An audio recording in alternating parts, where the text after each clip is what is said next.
Kenapa? Karena kadar kedekatan kalian dengan Nabi di akhirat, jarak jauh atau dekatnya kalian dengan Nabi di akhirat itu menurut jarak jauh dekatnya kalian di dunia dari majlis-majlis seperti pada malam hari ini. Qala Rasul sallallahu alaihi wasallam, al-mar'u ma'a man ahab. Seseorang akan dikumpulkan bersama orang yang ia cintai. Yang kau cintai ulama, yang kau cintai orang soleh, yang kau cintai para habaib, para kiai di dunia, kau berkumpul dengan beliau-beliau, di akhirat tidak diragukan kau pasti akan berkumpul dengan baginda Nabi besar Muhammad. Kalau siapa orang yang memuliakan ulama maka sungguh memuliakan Nabi, berarti siapa orang yang menghinakan ulama maka sungguh dia telah menghinakan Nabi Muhammad. Barang siapa yang menghinakan Nabi Muhammad, dalam kitab Asy-Syifa karangan Imam Qadiyat, keluar dari Islam. Saudara-saudara, ini akhir zaman. Fitnah di mana-mana, kerusakan di mana-mana, pelacuran di mana-mana, narkoba di mana-mana, mabuk di mana-mana, zina di mana-mana, anak SD berzina, anak SMP zina, anak SMA melahirkan di dalam kelasnya, saudara-saudara. Kalau ada tempat-tempat maksiat, itu yang mengundang azab, itu yang mengundang bala, mengundang siksa. Tidakkah kau lihat Lombok? Lombok, kota 1000 masjid, tiap 100 meter masjid, 100 meter masjid. Tapi kenapa Lombok diberi musibah, diberi tsunami? Kenapa? Kamu tidak tahu di Lombok berapa banyak bule-bule yang melacur di pinggir jalan, bule-bule yang mempertontonkan auratnya, yang narkoba di pinggir jalan, yang mabok-mabokan. Karena segelintir orang yang berbuat dosa, yang berbuat maksiat, ketika Allah turunkan bala, Allah turunkan bencana, semua bahkan yang tidak berdosa ikut kena. Saudara-saudara, saudara-saudara, pejabat sekarang butuh sama rakyat kalau ada maunya doang. Bujur. Saya berjanji mensejahterakan rakyat, saya berjanji memakmurkan rakyat. Setelah jadi, yang makmur bukan rakyat, yang sejahtera bukan rakyat, yang makmur adalah partai dan politik serta perutnya masing-masing, saudara-saudara.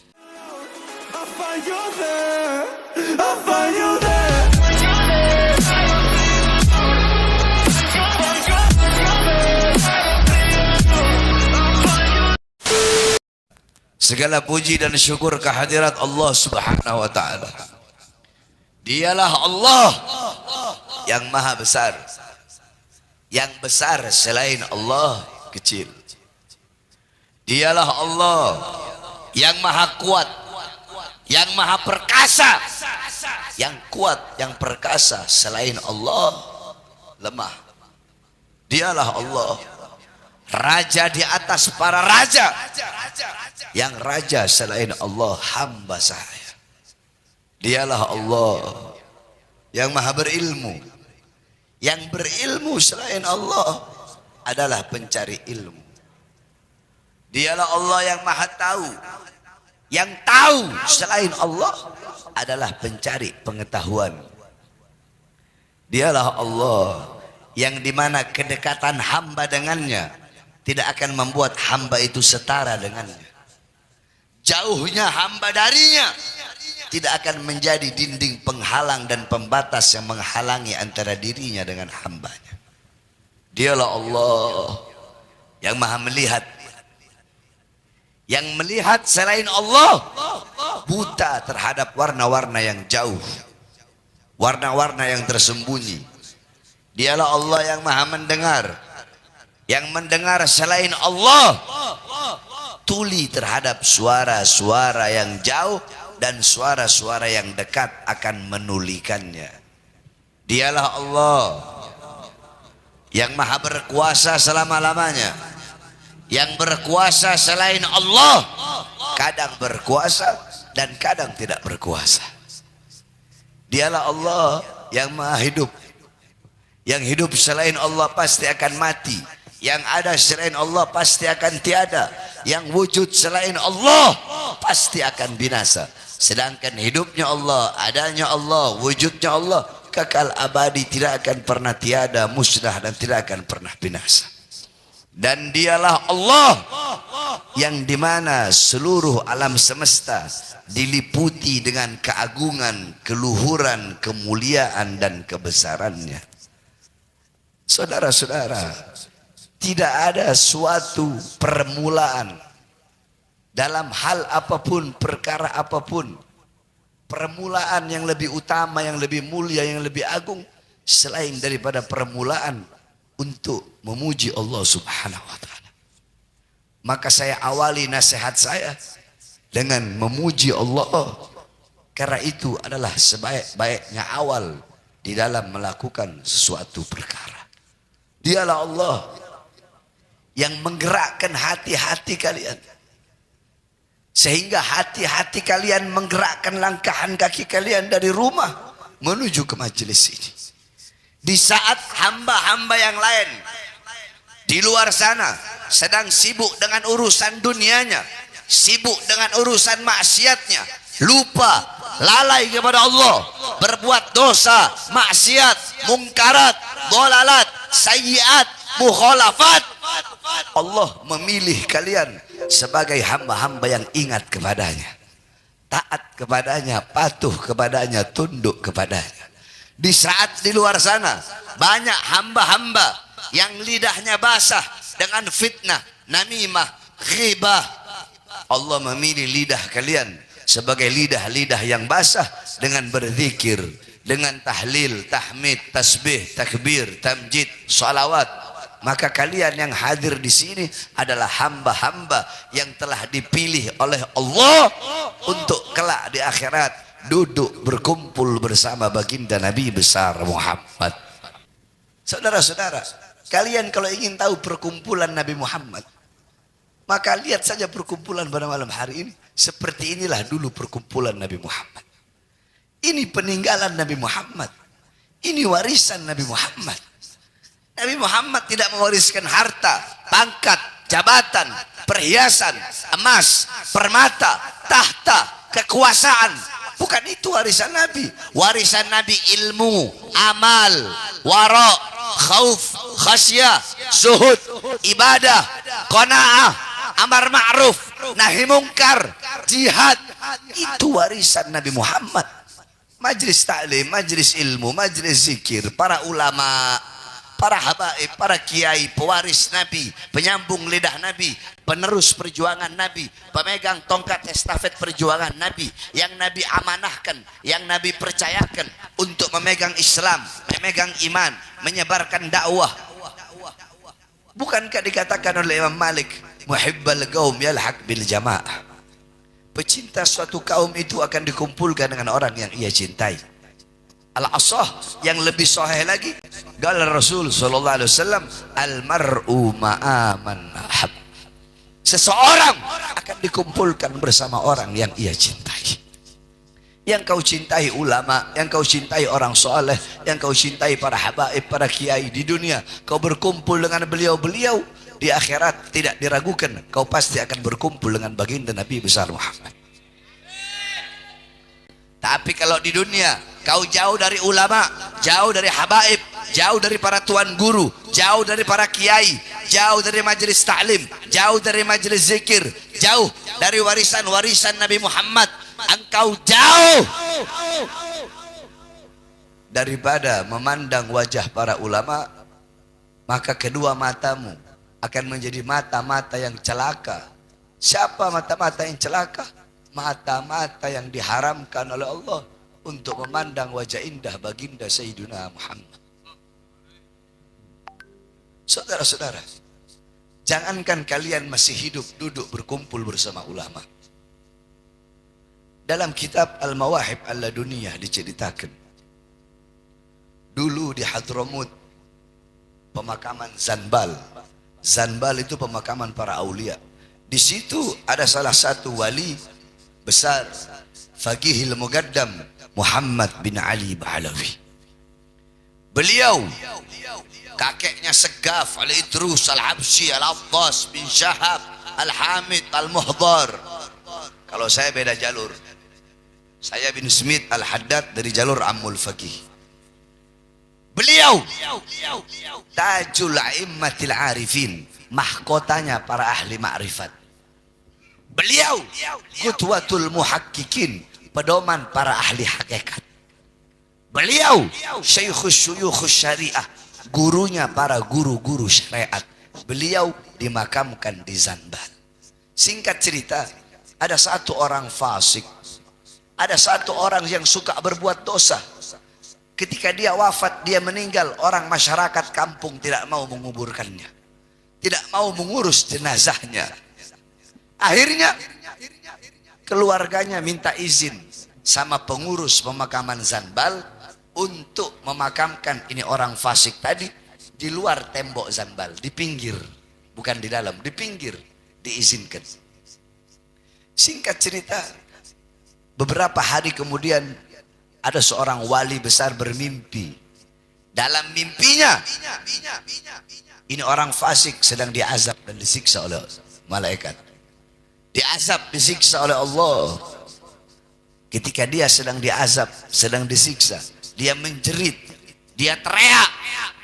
Tiba-tiba Faqihul Muqaddam Muhammad bin Ali Ba'alawi, beliau bangun dari kuburnya, masuk ke dalam kuburnya itu orang, dan beliau berkata, sir ya mungkar wa nakir, pergi kamu wahai mungkar nakir, jangan kau siksa ini orang, kau siksa dia, kau azab dia, maka jeritan dia, teriakan dia mengganggu zikirku kepada Allah. Mungkar nakir pergi. Itu orang tidak jadi diazab, tidak jadi disiksa, hanya gara-gara kuburnya dekat dengan kubur orang-orang soleh. Dia dekat dengan orang soleh bukan hidup, matinya doang, kuburnya doang dekat dengan orang soleh, tapi dia kecipratan rahmat, kecipratan kasih sayang, diangkat segala azabnya. Maka bagaimana kalau kalian hidup, masih hidup dekat dengan orang soleh, dekat dengan ulama, dekat dengan para habaib, dan dekat dengan para kiai, saudara-saudara. Oleh karenanya wasiat saya sedikit saja, jangan pernah jauh dari ulama, jangan pernah jauh dari para habaib, jangan pernah jauh dari para kiai, cintai beliau-beliau. Saudara-saudara sekalian yang dimuliakan oleh Allah Subhanahu wa taala. Dalam hadis, bukankah gagal Rasul sallallahu alaihi wasallam, man akrama aliman faqad akramani, man akramani faqad akramallah, man akramallah fama'wahul jannah. Siapa orang memuliakan ulama, siapa orang mengutamakan ulama, siapa orang mendahulukan ulama, mengagungkan ulama, maka sungguh, bukan fakaan nama ya, beda. Kalau fakaan nama seakan-akan, fakot, maka sungguh dia telah memuliakan aku. Ente memuliakan ulama, sungguh ente telah memuliakan Rasulullah. Faman akramani faqad akramallah. Siapa orang yang memuliakan aku, maka sungguh dia telah memuliakan Allah. Barang siapa yang memuliakan Allah, fama'wahul jannah, tempatnya surganya Allah Subhanahu wa taala. Berarti mafhum mukhalafah, pemahaman terbalik daripada itu hadis. Kalau man akrama aliman faqad akramani, berarti man ahana aliman faqad ahani. Faman ahani faqad ahallah. Faman ahallah fama'wahun nar. Kalau mafhum mukhalafahnya berarti seperti itu. Kalau siapa orang yang memuliakan ulama, maka sungguh memuliakan Nabi.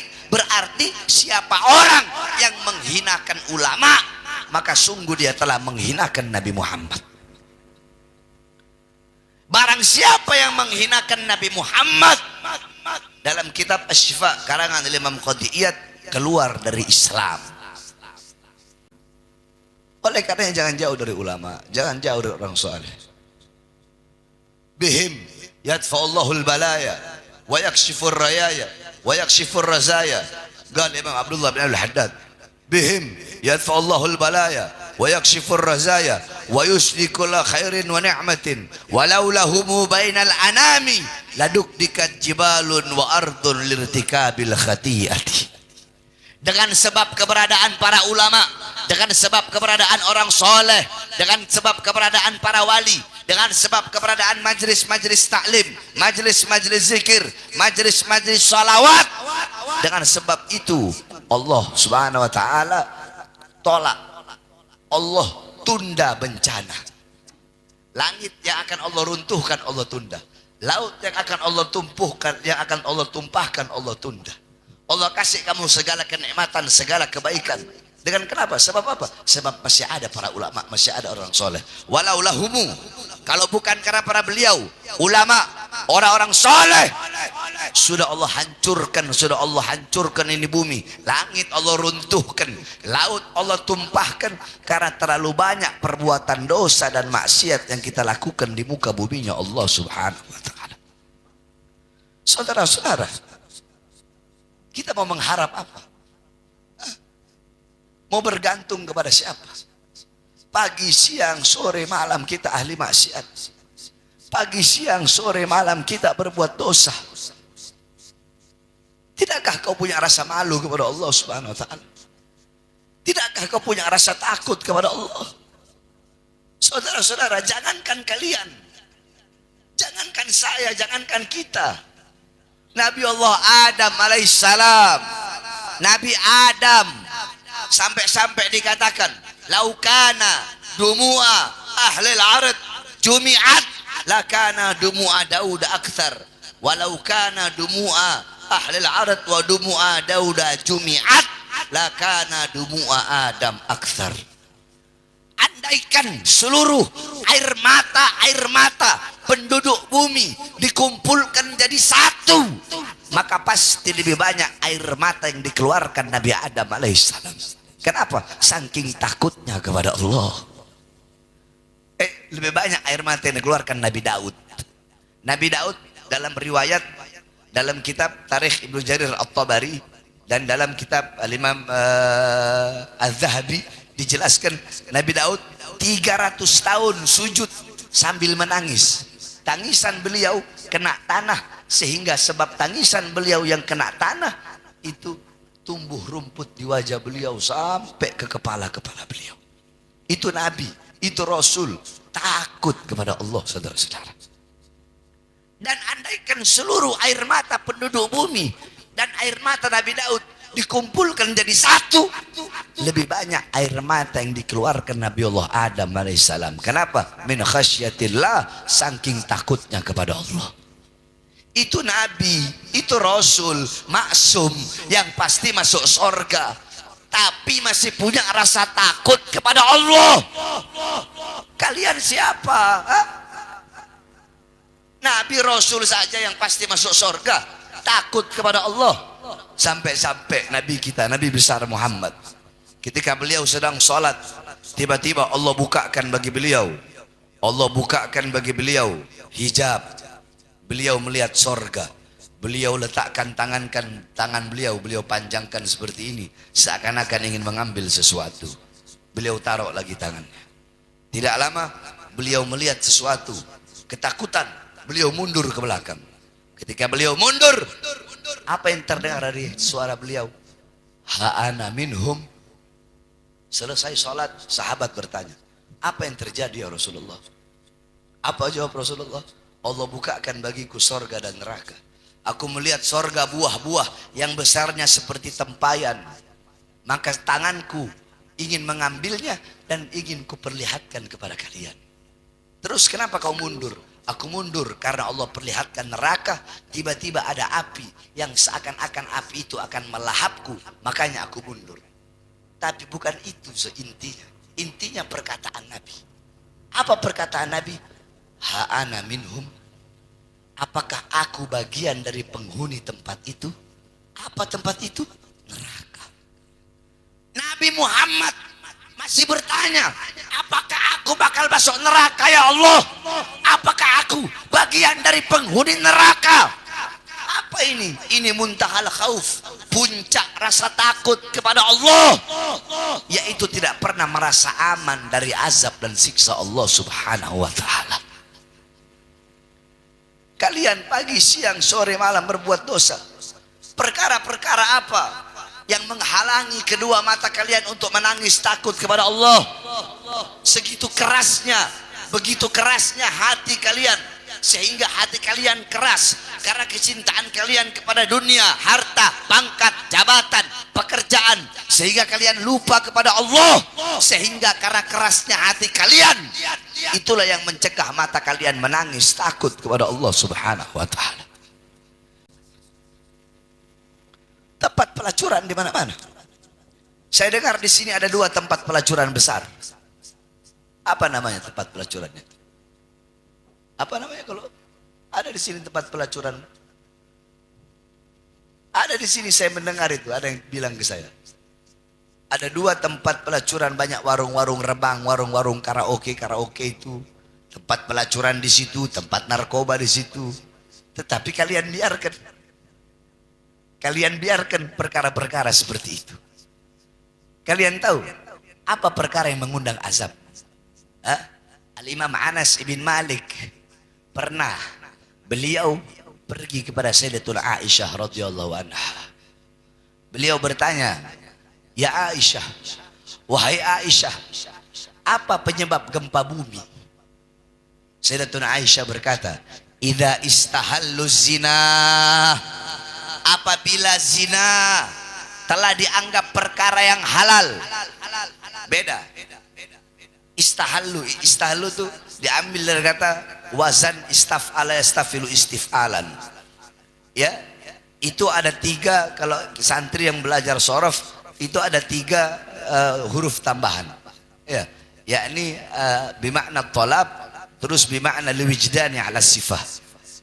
Liwijdani ala sifah, yakni menganggap, merasa sesuatu.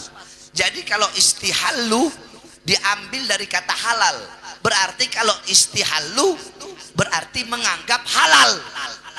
Jadi bukan hanya berzina, tetapi zina dianggap perkara yang halal. Zina di mana-mana, pelacuran di mana-mana. Wa istibahul khumur. Istibah diambil dari kata mubah, sama seperti tadi. Bimakna liwijdani ala sifat, menganggap. Jadi beda. Orang kalau berbuat dosa, melacur, berdosa, mabuk, kalau mereka mabuk sendiri dengan mabuk terang-terangan, itu dosanya lebih besar mabuk terang-terangan. Orang yang zina sendiri dan orang yang zina terang-terangan, itu dosanya lebih besar orang yang zina terang-terangan. Kenapa? Karena mereka tidak punya rasa malu kepada Allah dan tidak punya rasa malu kepada hamba Allah. Yang ketiga, wadarabu bil ma'azif. Musik-musik yang membuat lupa, orkes, dangdut, disco di mana-mana. Apabila 3 perkara ini telah merajalela di mana-mana, maka Allah berkata, wahai bumi, hancurkan mereka. Wahai bumi, tenggelamkan mereka.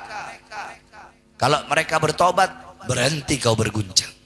Tapi kalau mereka tidak bertobat, dengan adanya teguran ini, mereka tidak bertobat, mereka tetap bermaksiat, tetap berbuat dosa, tenggelamkan mereka sampai mereka hancur binasa. Makanya wasiat saya, saudara-saudara, di sini banyak para tuan guru. Kalau ada tempat-tempat maksiat, itu yang mengundang azab, itu yang mengundang bala, mengundang siksa. Tidakkah kau lihat Lombok, kota 1000 masjid, tiap 100 meter masjid, 100 meter masjid. Tapi kenapa Lombok diberi musibah, diberi tsunami? Kenapa? Kamu tidak tahu di Lombok berapa banyak bule-bule yang melacur di pinggir jalan, bule-bule yang mempertontonkan auratnya, yang narkoba di pinggir jalan, yang mabok-mabokan. Karena segelintir orang yang berbuat dosa, yang berbuat maksiat, ketika Allah turunkan bala, Allah turunkan bencana, semua bahkan yang tidak berdosa ikut kena, saudara-saudara. Makanya saya sampaikan, tadi saya dengar ada 2 tempat pelacuran besar di sini. Saya tanya semua masyarakat di sini, ya, itu tempat-tempat seperti itu mau dibiarkan atau mau ditutup? Jawab yang keras. Dibiarkan apa ditutup? Dibiarkan apa ditutup? Dibiarkan apa ditutup? Dibiarkan apa ditutup? Ingin menyenangkan hati Rasulullah, ingin menyenangkan hati Rasulullah, tutup tempat-tempat seperti itu. Saudara-saudara, kami ini sudah merasakan segala macam jenis perjuangan. Kalian, apa yang telah kalian korbankan? Apa yang telah kalian perjuangkan? Pernahkah tangan kalian diborgol, perut kalian diborgol, kaki kalian diborgol? Pernahkah kalian berada dalam sel yang cuma 1 meter, panjangnya 2 meter? Pernahkah kalian ketika di tol, mobil kalian ditembak, percobaan pembunuhan? Pernahkah kalian coba untuk diracun berkali-kali? Pernah? Lihat bagaimana perjuangan Habib Rizik. Di masa tuanya, di masa tua, organisasinya dibubarkan. 6 laskarnya, 6 pengawalnya, 6 muridnya dibunuh, dibantai dengan keji, ditembak sampai nyawa jadi taruhan. Saya 9 kali masuk penjara. 2009 saya masuk karena saya menghancurkan diskotik, tempat pelacuran dan tempat narkoba. 2010 saya masuk. Kenapa? Karena kasus Mbah Priuk, kerusuhan Mbah Priuk. 2011 saya masuk lagi, kasus Ahmadiyah. 2012 saya masuk, kasus Demos, diskotik saya hancurkan. 2018 saya masuk, kasus Habib palsu. 2020 saya masuk lagi. 2020 saya bebas, baru bebas siang, malam ceramah, besoknya udah ditahan lagi. Baru 2 hari, dibawa ke Nusa Kambangan, saudara-saudara. Diborgol tangan saya, perut saya, kaki saya. Cukup sampai di situ? Tidak. 2021 saya bebas, belum sampai 1 bulan udah ditahan lagi karena saya membela 6 laskar yang wafat tersebut. Terus saya tanya, jawab semua yang keras. Saya, Habib Rizik, Habib Hanif, kami para habaib yang berjuang, kami berkali-kali di penjara. Kami berkali-kali ada upaya percobaan pembunuhan, ditembak, diracun, ada upaya-upaya seperti itu. Sampai-sampai kami diborgol, dipertontonkan. Ini loh anak cucu Rasulullah ngelawan kami borgol. Ini loh anak cucu Rasulullah ngelawan kami penjara. Pertanyaannya, apakah kami penjahat? Jawab, kami penjahat. Bandar narkoba, bandar judi, jual aset negara, maling uang rakyat, nyolong uang rakyat. Terus kenapa kami berusaha dibungkam? Kenapa kami berusaha berkali-kali ingin dibunuh, saudara-saudara, berkali-kali di penjara? Satu jawabannya, karena di dalam tubuh kami mengalir darah suci Rasulullah. Dalam tubuh kami mengalir darah keberanian, darah pejuang, darah Imam Ali, darah Imam Hussein. Kami tidak bisa dibeli, kami tidak bisa disuap. Kami berkali-kali dibungkam, dihina, dicaci, dimaki, bahkan dibunuh. Itu warisan dari kakek-kakek kami. Kenapa mereka penjarakan kami? Kenapa mereka ingin membunuh kami, ingin memenjarakan kami? Satu jawabannya, karena kami yang berada di barisan paling depan membela bangsa, membela rakyat Indonesia, tidak akan berhenti sampai mati, tidak akan mundur walaupun harus hancur, saudara-saudara.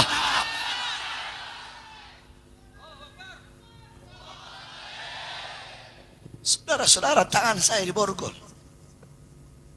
perut saya diborgol, kaki saya diborgol.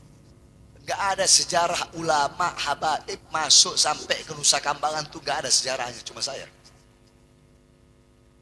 Maka saya tanyakan, apa yang telah kau perjuangkan? Kami berkali-kali dicoba untuk dibunuh. Kenapa? Karena kami menyampaikan kebenaran, menegakkan keadilan. Yang kami bela bangsa, yang kami bela rakyat, Yang kami bela rakyat Indonesia. Tidak peduli apapun agamanya, apapun sukunya, apapun warna kulitnya.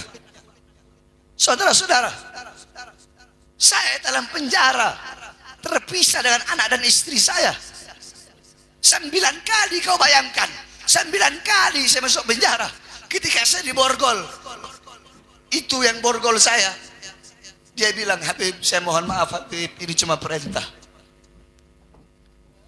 Saya bilang, tahukah engkau, pernahkah kau membaca ayat Qul la as'alukum alaihi ajran illa mawaddata fil qurba? Iya Habib, pernah. Orang yang berada di hadapanmu, yang kau borgol tangannya, perutnya, kakinya, ini adalah al-qurba. Apakah setiap sholawat engkau membaca Allahumma sholli ala Muhammad wa ala ali Muhammad? Iya Habib, saya adalah ali Muhammad yang kau baca setiap kau sholat. Engkau mengaku sebagai umat kakekku, tetapi engkau memborgol anak cucunya. Tetapi apakah kami mengeluh? Tidak. Itu resiko daripada perjuangan kami. Itu yang diwariskan. Kalau kalian dapat warisan harta, warisan dunia, warisan uang, warisan kami dihina, dicaci, dimaki, difitnah, dipenjara, dan yang paling besar resikonya adalah dibunuh. Kenapa? Kami sampaikan kebenaran, kami tegakkan keadilan. Saudara-saudara sekalian yang dimuliakan oleh Allah, saya tanya, saya ceramah, apakah saya membela diri saya sendiri? Saya bela diri saya, keluarga saya, anak cucu saya, kelompok saya. Yang saya bela rakyat apa bukan? Rakyat apa bukan? Rakyat apa bukan? Yang saya bela rakyat, rakyat yang susah, rakyat yang kecil, rakyat yang kelaparan, rakyat yang menderita, rakyat yang ditipu, rakyat yang dibohongi.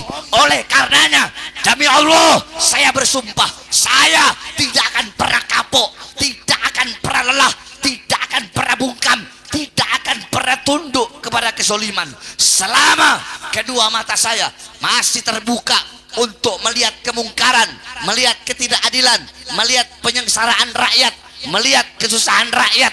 Jangankan hanya di penjara, nyawa saya, jiwa saya, darah saya murah harganya, tumpah untuk bangsa dan rakyat Indonesia. Saudara-saudara, saya tanya, masyarakat Barabai siap hancur demi Islam? Siap hancur demi Islam? Siap bela ulama? Siap bela habaib? Siap hancur demi Indonesia? Siap mati demi NKRI? Allahu Akbar! Allahu Akbar! Allahu Akbar! Indonesia merdeka! Merdeka! Merdeka! Merdeka! Saya tanya, pejabat-pejabat, saya sampaikan kepada kalian, kalian itu jangan sombong sama pangkat dan jabatan. Saudara-saudara, pejabat sekarang butuh sama rakyat kalau ada maunya doang. Bujur. Saya berjanji mensejahterakan rakyat, saya berjanji memakmurkan rakyat. Setelah jadi, yang makmur bukan rakyat, yang sejahtera bukan rakyat, yang makmur adalah partai dan politik serta perutnya masing-masing, saudara-saudara. Maka jangan bangga. Kenapa? Oh, saya jenderal, terus kamu bangga? Saya panglima, saya kapolri, saya menteri, saya presiden. Kau mau bangga? Demi Allah, karpet yang kalian duduki lebih mulia di sisi Allah daripada kursi yang diduduki oleh seorang presiden. Di akhirat nggak ada pangkat, nggak ada jabatan, nggak ada jenderal, nggak ada presiden, nggak berlaku itu semua, saudara-saudara. Yang punya pangkat, yang punya jabatan, yang punya kekuasaan, yang raja pada hari itu hanya satu. Siapa? Allah. Maka kalian sebagai para pejabat, takutlah kepada Allah. Layani rakyat, berbuat baik kepada rakyat. Saya tanya, jawab semua yang keras. Ayo masyarakat Barabai, suku Banjar yang semangat, jawab yang keras. Gaji mereka dari siapa? Dari siapa? Rumah dinas mereka dari siapa? Senjata mereka dari siapa? Mobil dinas mereka dari siapa? Tank mereka dari siapa? Seragam mereka dari siapa? Water cannon mereka dari siapa? Dari kami rakyat, air mata rakyat, keringat rakyat, darah rakyat, pajak rakyat. Maka kalian jangan macam-macam dengan rakyat. Rakyat yang mengangkat kalian, rakyat juga yang bisa menurunkan kalian.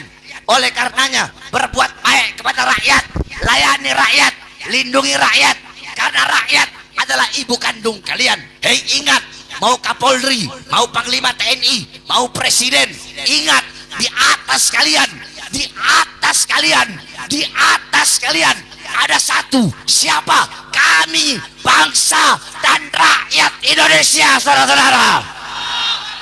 Hidup rakyat, hidup rakyat, hidup rakyat, hidup Islam, hidup ulama, hidup santri.